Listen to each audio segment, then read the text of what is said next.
Hey guys, here we have a 2006 Trail Bay by Trail Light. The model is TB27FK, and this is a walkthrough video for you that bought it. So we'll start outside and make our way around. So up front you have your 12-volt battery right there. Your propane tanks are inside this cover, and this cover just slides off. Then you have access to your two 30-pound tanks. You just have your valve to open it right here, and then your regulator.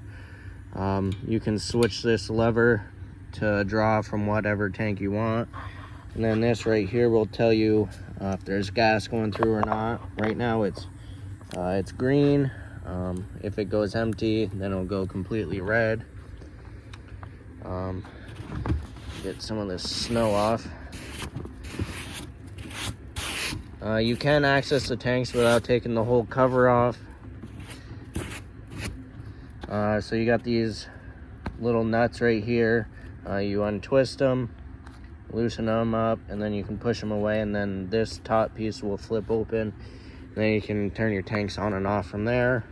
That way you don't have to take the cover off every time. Basically, the only time you take the cover off is if you have to go get your tanks filled.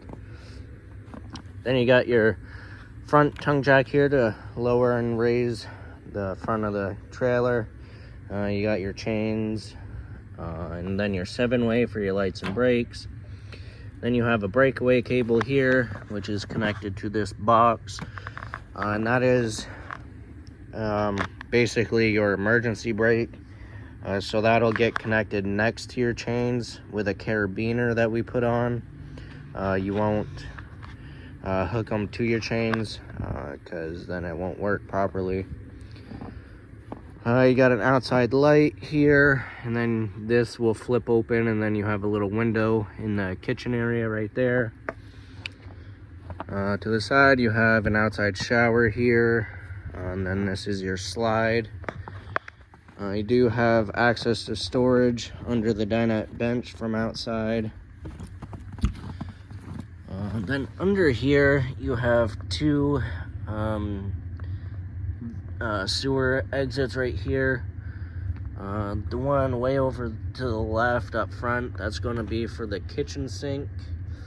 So that's a gray tank valve, and that one is relieved. Yeah, so these are both gray tanks. The one up front will be for the kitchen. The one just in front of the tire is for the bathroom, the sink and shower. And then your toilet tank is right here, your black tank valve. And then you have your power cord right here. This is a 30 amp service. So this cord just pulls out, and then when you're done you can shove it back in there. Then you have your city water connection when you're at campground or a place that has water hookups, and you'll use that with a pressure regulator. That'll just help maintain your pressure, make sure you have enough or not too much.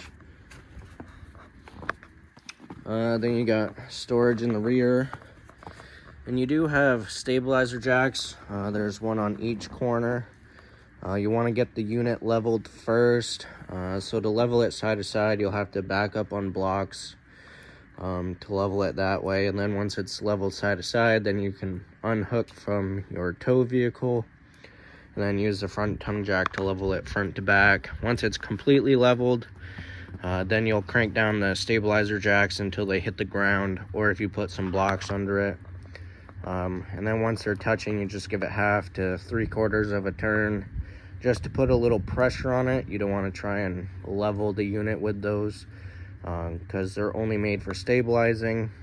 If you try and level it with them, they will bend. So in the back you got your rear bumper. It's also sewer hose storage. You do have cable hookups here, and then you have your freshwater fill. So you have a portable water tank on board, so if you're dry camping or going on a long trip, you can have water on board with you. And you do have a receiver here for a bike rack. I wouldn't recommend doing anything other than putting a bike rack back here, because these are only rated for so much weight. You have a spare tire, and then you have your ladder to get on the roof, check your sealants and stuff. Other side of the storage in the rear. Then you have your awning.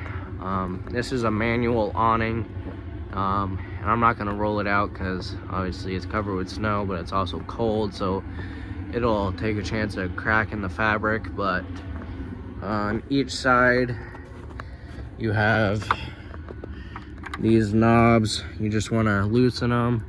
Then you have your lock right here. This will just pull out. Do that on each side, and then you'll have a rod which is inside.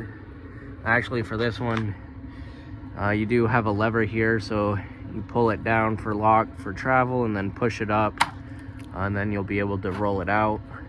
And then you'll take your rod, hook it in that strap there, and you just pull it down. Once it's pulled down all the way, you have a little handle right here. You lift it up, it'll unlock, and you can raise the awning up. It's one on each arm. And then putting it down is the same thing, just backwards. You do have an outlet back out here, so you can hook a radio up out here or whatever. This is your furnace. Right now it's going, but this is the exhaust for it. And there is a sticker right here too that tells you, but don't put anything in front of it if you're using the furnace or near it, because it is pretty hot, so you don't want to burn anything or melt whatever's in front of it. Alright, this is the back of the fridge. It's just where it vents, and the pilot for the gas is back here, and the plug-in for the 110. You'll probably have to never go back there. It's just where it vents and where we have access to service it. Then right here's your water heater, and this is brand new, put in just in the fall when we took this unit in. So that's all brand new and ready for you to go. And this is gas and electric, and the switches are inside for that. And then you got your drain plug right here, and then your pressure relief valve there. All right, now we can go inside.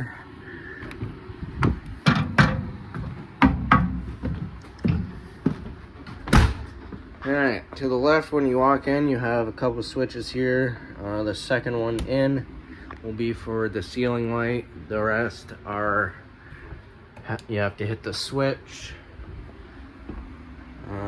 This switch right here is for the outside light under the awning. This one is for the opposite scare light, and this one will be for the front scare light.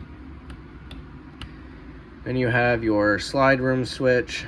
So with that, all you do is press and hold in or out, and then once it's all the way in or out, it'll make a clicking sound, and then you just let off the switch and it's all the way in or out.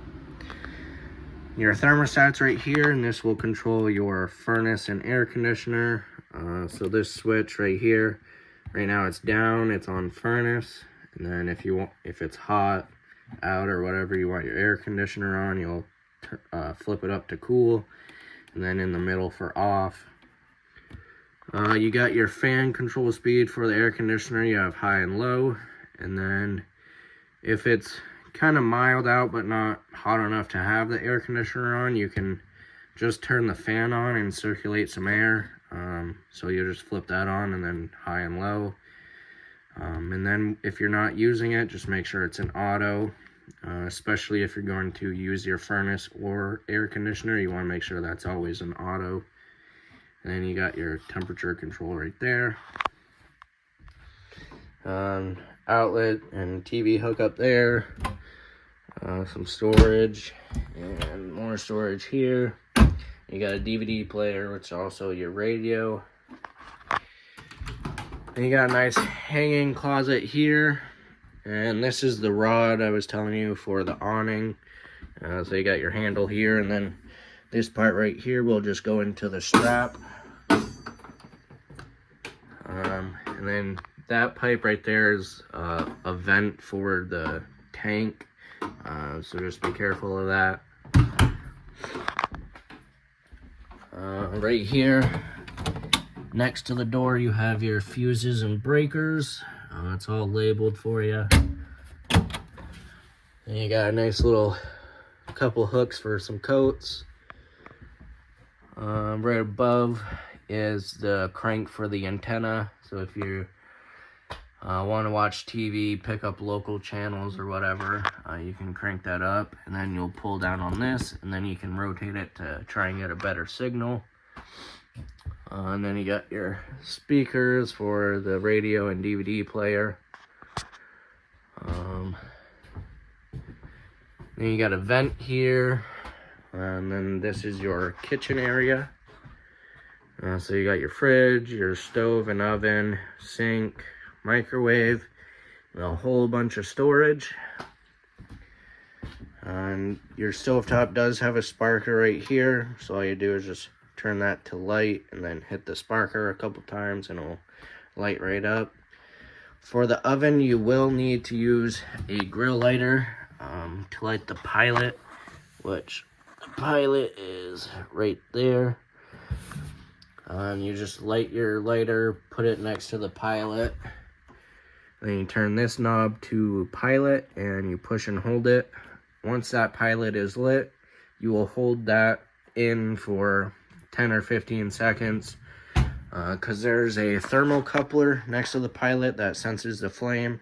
So you want that to warm up so it actually senses the flame. Then let off. If it stays lit, then you're good to set it to what temperature you want. If it doesn't stay lit, then just try it again. You might have not held it for long enough. You do have stovetop light and fan. And then your freezer and refrigerator. So this is gas and electric. So you got your on-off button here. And then this, with it pushed in, it's on auto. It's looking for electricity first, your 110 power. If you're not plugged in, or if you lose power overnight, it'll automatically switch to gas. And then, say you're plugged in or whatever, and you just only want it running on gas, you can hit that button, and it'll stay on gas. If it doesn't light, this light next to the check will come on telling you, hey, I'm not lit, come check me out. All you have to do is hit the off button. If you're just lighting it first time for the year, sometimes there's air that gets into the gas line, so it might take a couple tries to light up. So you have your dinette seating here and your couch, which folds out into a bed. And this table will also go down and make into a bed as well. And you have storage there. Right. This is your air conditioner right here, and all this is just your filter for it. And then these vents right here is for the air conditioner, so you can close them, or I believe you can turn them. Yep, so you can turn them to point what direction you want. Now make our way back here. So this is your bathroom. So you have your toilet, and then your sink with some storage underneath. And then you got little storage here. Your light switch is right there. And then this light you have to turn on by the switch. And then you got your little medicine cabinet. And behind me you have your shower tub right here. Pretty simple, hot and cold water, and then just like at home. And then your head right here, it does have a lever. All RVs come with this. Shower heads, if you get an RV shower head, it has a little shut off switch here, so if you get the temperature just where you want, you know, water down and soap up, then you can shut that off while you're soaping up. Because the water heaters on these, the tanks aren't as big as a household one, so obviously you want to conserve some hot water while you're showering. I mean, if it's just one person showering, then you'll be fine. But if, you know, you're taking back-to-back showers, then you probably want to do that. That way the next person has hot water. And then once you're done soaping up, you can hit that switch and you'll have the exact temperature you left off with. Right here, this is your monitor panel. So you hit these buttons and it'll tell you how full your tanks are, how charged your battery is. And then if you're dry camping or using your freshwater tank, you have a water pump. And this is a switch for it to pump water from the tank to all your faucets, your shower, and your toilet. And then this is a switch for your water heater. So you have electric, and then you have gas. You want to make sure that there's water in the tank first before turning it on, or else, especially with the electric, because if you turn that on and there's no water in there, it'll burn out the heating element. So you definitely want to make sure there's water in there. Then you have your bedroom, which has a sliding barn door style. So you got your travel latch here. It'll just slide close, and then you have privacy. It does have a little latch right there to lock it. And when you're traveling, make sure that's latched. Your light switch here, and then you have your entry door from outside to in the bedroom. So if you had to go to the bathroom instead of walking all the way through there to come to the toilet, you just go right here. I mean, this is carpet, so you might make a mess of the carpet going in and out through here, so you might want to get a runner or something. Then you have a spot for TV, so this will flip up. You can put a TV on this stand, and then your hookups are right there. Then you got plenty of storage around here, and you do have a couple lights under the bed, or I mean above the bed, not under it. But and then you got storage under here, and then in that little corner is your water pump, and your toilet. You have a little handle right here to flush it, so you just pull it all the way and it will flush it for you. And that is everything to do with the 2006 Trail Bay. I hope you guys enjoy it.